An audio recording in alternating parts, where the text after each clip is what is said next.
Este vídeo é sobre as ferramentas e materiais recomendados. A lista de ferramentas que você está vendo agora, ela é básica, porém não mandatória.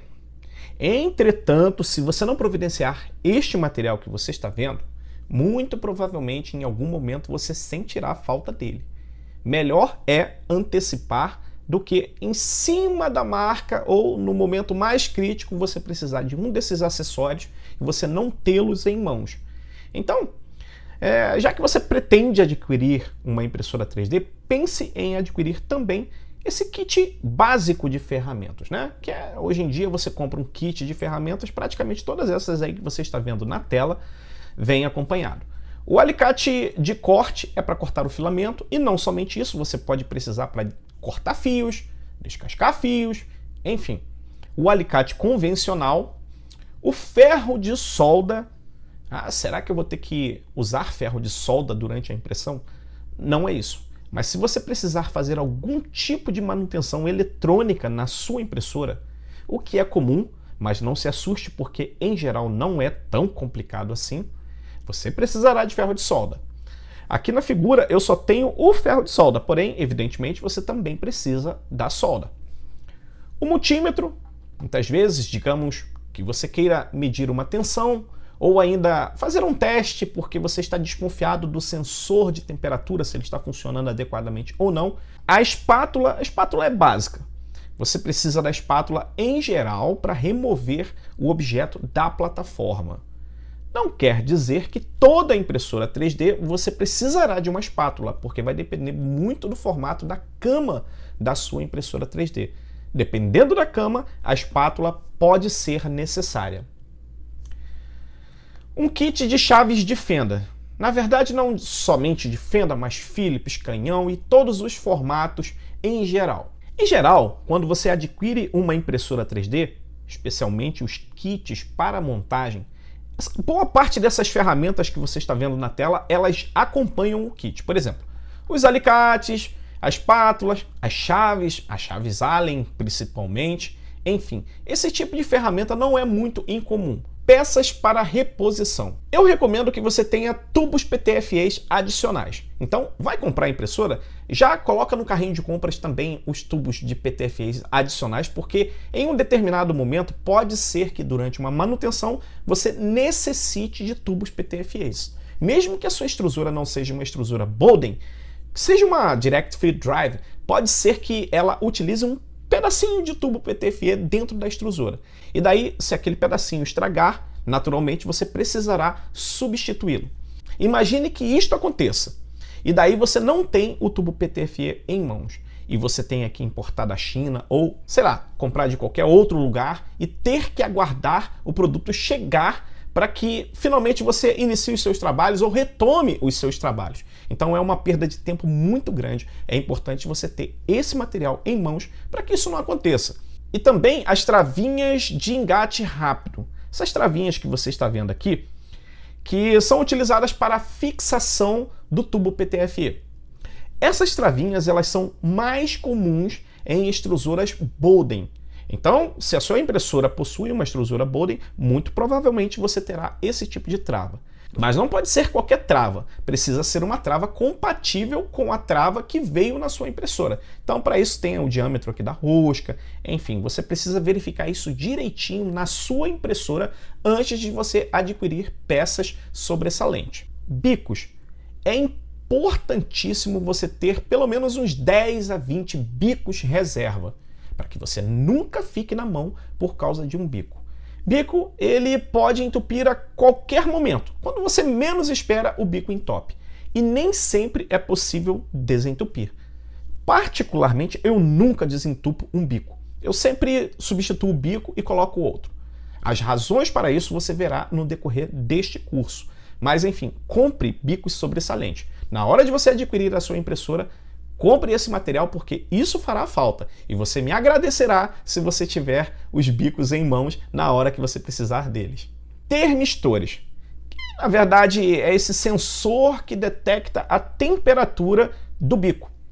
Acontece que eventualmente quebra o polo, um polo quebra, enfim, às vezes ele dá problema e para de medir de maneira correta. Então é sempre bom ter pelo menos uns 2 guardados, reserva, para que você não tenha problema. Então é necessário saber qual tipo do termistor da sua impressora para que você possa adquirir os sobressalentes. Em geral são termistores de 100K. Então depois eu vou colocar aqui na descrição deste vídeo, logo aqui embaixo, né, no campo ali de links, o link para o termistor para que você veja, né, o mais comum, mas não necessariamente será o mesmo termistor da sua impressora. É necessário você conferir na sua impressora qual é o termistor que ela utiliza para que você tenha 1 ou 2 sobressalentes para que em uma eventualidade, quando você fizer manutenção na extrusora, se por acaso você tiver algum problema com o termistor, você já consiga fazer a substituição e você não fique com o trabalho parado. Rolamentos de nylon do tipo V-Types. É o seguinte, em geral, as impressoras chinesinhas adotaram esse tipo de rolamento como padrão. Claro, existem impressoras que não utilizam esse tipo de rolamento. Independente do tipo de rolamento, eu recomendo que você tenha rolamentos sobressalentes, porque quando você menos espera, eles dão problemas. As bilhas, as esferas dentro deles se desgastam, trepam uma nas outras. Às vezes algum problema imprevisto acontece com essas esferas e você provavelmente terá que substituí-la. E naturalmente, se você não possuir os rolamentos sobressalentes em mãos, isso significa tempo de espera. E você não vai querer ficar esperando, não é verdade? Bom, com relação a esses rolamentos de nylon V-Types especificamente, eles desgastam. Apesar deles proporcionarem uma qualidade muito grande, eles também desgastam. E à medida que essa parte de nylon que é em volta do rolamento vai se desgastando, folgas na impressora vão aparecendo, até chegar ao ponto que fica impossível de você tirar as folgas, e o melhor mesmo é a substituição completa do rolamento. Então tenha sempre pelo menos uma quantidade idêntica à utilizada da sua impressora, guardada, armazenada, para que você utilize no momento que você vier a precisar. Normalmente a parte que mais desgasta é a parte do eixo Y, em se tratando de impressoras cartesianas do tipo Graybeard 3, ou baseadas no modelo Graybeard 3, ok? Você vai aprender mais sobre isso mais à frente, não se preocupe. Produtos químicos e outros. Álcool. É sempre bom ter álcool para que você venha limpar a plataforma, dependendo da impressora, é claro, limpar os objetos, enfim. Além disso, você também precisará de acetona pura, caso você queira tratar ABS para que ele fique lisinho, bonitinho, caso você também venha imprimir com ABS. Né? Caso você não imprima com ABS, imprima apenas com PLA, PETG, TPU, a acetona não é necessária para você, ok? Porém, se você for imprimir com ABS, certamente você irá querer tratar as suas peças com vapor de acetona. Então, tem que ser acetona pura. Não pode ser aquela acetona que o pessoal, as mulheres usam para limpar as unhas, né, ou trabalhar com pintura das unhas, enfim. Tem que ser acetona pura, porque apenas a acetona pura produz o efeito desejado de polimento no objeto impresso em ABS. Lixa 100, 120, 500. A lixa 100 e 120 é para fazer aquele acabamento mais grosseiro. A 500 é para deixar polido, bem lisinho. Então você precisará de lixa para dar aquele acabamento especial, especialmente se você for pintar o objeto pós-impresso. Então, para o acabamento do objeto, você precisará de lixa 100, 120, 500, ok? Prime. Você precisará de prime para aplicar sobre o objeto impresso. Eu não vou entrar em detalhes sobre o prime neste exato momento, porque a gente vai falar sobre esse assunto mais à frente, mas você precisará também de prime caso você pretenda dar acabamento à sua peça, para replicação dela ou para pintura. Então você precisará do prime. O prime ele é fundamental para dar acabamento em PLA. Sem o prime, se você tiver que lixar PLA, você vai sofrer muito, ok? Então, prime pode ser prime automotivo, enfim. Mais à frente a gente vai falar sobre o prime. Cola, Super Bond ou semelhante, né? Compatível com o Super Bond.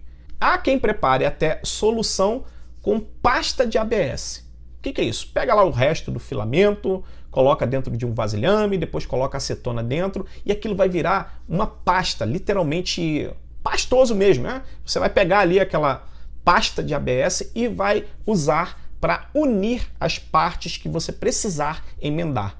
Mas em objetos que você tem aqui, imprimir em partes separadas e depois juntar os dois. Mas você pode usar Super Bond ou outra cola que também tenha ou proporcione uma resistência razoável para que atenda à sua necessidade, né? Particularmente, eu utilizo muito Super Bond. Aliás, em todos os projetos que eu faço, eu sempre uso Super Bond. Bom, você viu aí a lista de materiais que eu recomendo. Não são mandatórias, porém, eu recomendo bastante. E, aliás, essa lista nem representa a totalidade do que você pode vir a precisar. Dependendo do que você for fazer, essa lista vai crescer muito. E à medida que você for assistindo os vídeos, você verá outras sugestões, especialmente quando nós entrarmos no assunto pintura, você perceberá que o range de ferramentas e acessórios e tintas e materiais e produtos químicos aumentará bastante. Sendo redundante, essa lista não é mandatória, porém muito recomendada.